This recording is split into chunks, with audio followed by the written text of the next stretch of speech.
As a resident who lives on the Big Island of Hawaii, I thought it appropriate to bring attention to a largely ignored problem in paradise that now threatens the health and welfare of thousands of people here.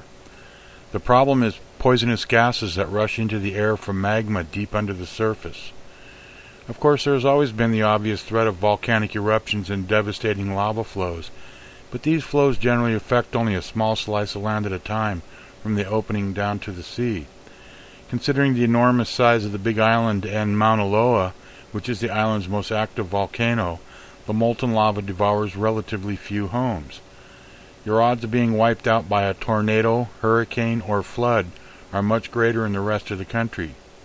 Still, the enormity of the problem in Hawaii is vastly underrated and underreported. Most people never realize the slow death that is an almost invisible after effect of the gases emitted by a volcano. This clip starts at a viewpoint in Ocean View on the Big Island of Hawaii. On a clear day you can see miles of pristine coastline virtually untouched by human developments, but today it is hazy and obscured by volcanic gases. The vast lava flow you see in this view is not underexposed. In fact, the incredibly hostile texture of the razor-sharp lava can only be properly photographed by overexposing the picture, as you can see more clearly in this next image. Never in the nearly 20 years of living in Ocean View have I ever witnessed a vehicle traverse it without a doze trail, and of those there are very few. Walking even more than a few hundred yards can be exhausting, dangerous, and foolhardy. Today I am concerned not with the lava flows, but rather that dark band of volcanic gases we call VOG that you can see in the lower half of the skyline. This column of noxious gases that now stretches across the island chain begins from two volcanic fumaroles or vents 50 miles to the east, and that is where I am headed today. From Ocean View, at an elevation of about 1,800 feet, I drove southeast past South Point, as seen in this photo on a clear day, and down the mountain to near sea level through two of the most remote and scenic small towns in the state, Waiuhinu and Naalehu. As I descend the mountain down to the ocean on the east side of the South Point Peninsula, the vents at Kilauea's Halemaumau and Pu'uo'o craters were spewing out so much gas that the distant summit of Kilauea was barely visible. This next photo was taken on a clear day before the current outgassing phase. The ridge in the distance is Kilauea, which is a crater on the side of Mauna Loa. Mauna Loa also has a crater on its summit, which is often active, but it is not erupting at this time. If you look carefully, you can see steam rising on the far right where the lava was pouring into the water nearly 50 miles away. Emissions from Kilauea and Pu'uo'o vents were negligible on that day. The skies were clear and the air smelled sweet as it usually did in the past few decades. Now this same stretch of the Ka'u coastline is quite different, as you can see, and the smell is often that of sulfur dioxide or rotten eggs. It is important to note that the visible pollution is not the worst part of the problem. The visible gases that we call VOG are an aerosol composed of steam, carbon dioxide, tephra ash, and sulfur dioxide or SO2 that converts to sulfuric acid and hydrogen chloride. SO2 by itself is invisible.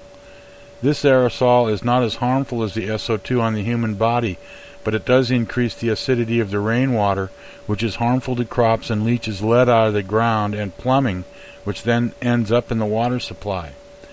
The SO2 is lighter and tends to rise and accumulate at a higher altitude than the VOG. This SO2 cools at night and begins to drop in elevation, making it difficult to breathe when it is late at night and early morning.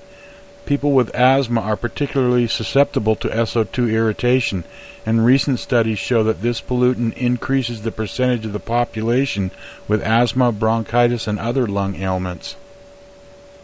In this clip, we are getting closer to the volcano, and you can clearly see the gases spewing out from Kilauea. The rooster tail streams southwest and contains a higher quantity of ash, as well as the SO2 and other gases as it gets closer to the vent. Other harmful compounds and gases are also present in VOG. Ammonium sulfate is a compound that forms when SO4, nitrogen, and hydrogen combine. Although it is a great fertilizer which makes lava so fertile, it is also an irritant like hydrogen chloride that easily dissolves in our mucous membranes and tears. To complicate matters, CO2 or carbon dioxide is also a poisonous gas that is heavier than air and tends to accumulate in low spots like the crater floor. Concentrations greater than 5% begin to have effects on breathing, and as a concentration goes up, it causes breathing difficulties, headaches, and if higher than 30%, even for a short time, it can cause loss of consciousness and even death. You can really see the steam and ash bursting into the sky as I get closer to the Kilauea crater. I'm still 10 miles or so from the vent, but anyone directly downwind from this exhaust pipe in the mountain would be choking and gasping on the sulfur-laden air. Fortunately, I am now north of the vent where the air is cleaner. This is a welcome relief as I am now asthmatic as a result of living on this volcano. When the VOG is really bad, I need to sometimes puff a buterol from a rescue inhaler. On this Big Island map from NASA, I overlaid the text and the VOG flow pattern that has been the norm now for most of the year. The reddish colors where the worst concentrations of VOG and SO2 generally flow. The Ocean View area with a population of around 5,000 and Pahala with another 1,500 seem to get the worst of the VOG as it winds around the 13,677-foot-high peak of Mauna Loa. This short clip of Mauna Loa shows a concentration of VOG near the summit as it flows around the volcano. Onshore breezes on the Kau coastline help to keep the beaches east of South Point relatively clear. On really bad days, that is where I go to breathe normally again. The cleaner air is about to change rather suddenly as I enter the Volcano National Park and drive around Crater Rim Drive to the lookout at the Jaguar Museum. On the way into the park, I was delighted to discover that the entrance fee of $10 per car was waived that day because it was Veterans Day. I was given a National Park brochure with this USGS map of the park. This scanned image is only a portion of the entire park. It shows that the Crater Rim Drive is blocked off just past the Jaguar Museum all the way to the intersection of Chain of Craters Road back near the park entrance. This is about half the drive, but you can also see that tens of thousands of more acres are also off limits due to dangerous gases south and west of the vent. The reason for this caution is due to the fact that the gases from Halemaumau and Pu'u'o'o vents are making the air just too dangerous for visitors with breathing problems. Finally, I arrived at the Jaguar Museum lookout. I headed straight for the lookout because the cloud cover was already closing in and beginning to rain, as it often does here in this part of the national park. Normally, the prevailing winds keep the opened areas pretty safe, but today my nose tells me that sulfur fumes are blowing more northerly, and fumes from Pu'u'o'o vent, which is around 20 miles to the east, are backing up more to the north. Note the difference in this older picture I took in 2006. You can see the vent itself was much smaller and the air much cleaner. Pu'u'o'o was quiet at the time. Crater Rim Drive was open all the way around and the only hazard was on the southwest side of the crater, according to the signs. Today the scene was quite different. There was a slight drizzle, which I knew was strong acid rain, so I left my expensive Nikon DSLR camera in the van and took only a 10-year-old video camera to document the scene. At any rate, it was too hazy to get a decent picture. The lookout was a short walk from the parking lot. As you can see, the volume of gas coming out of the vent is considerably greater than it was during my visit 5 years ago. As I stood there getting wet and recording a hazy, dismal view of Paley's handiwork, I realized I had forgotten to prepare an offering of tea leaves or tobacco or gin, as I had in the past. It was a foolish oversight, but I hastily begged Paley for forgiveness with an impromptu prayer and a promise to return with gifts at a later date. Call me superstitious, but I do have to live with the fickle goddess of the volcano. The reason that I made this video is to point out the very real natural disaster that is happening here on the Big Island of Hawaii. It is seldom discussed in the mainstream media. It is a natural disaster that is happening slowly over a long period of time. If the government were to admit a greater danger to the local population, as I believe they should, they would have to cut loose with more disaster relief funds. At the very least, they should be providing some relief from the outrageous cost of steroids used to control asthma for the many residents here that are sickened by the VOG and cannot afford medical insurance. It may still get to that, but as it is, the government already pays damages to farmers that grow flowers or other agricultural products here that are withering and dying in the acid rain. It would cost huge sums of money to relocate many of the people here. Tourism, which is a huge industry here, already suffers as a result of the negative publicity.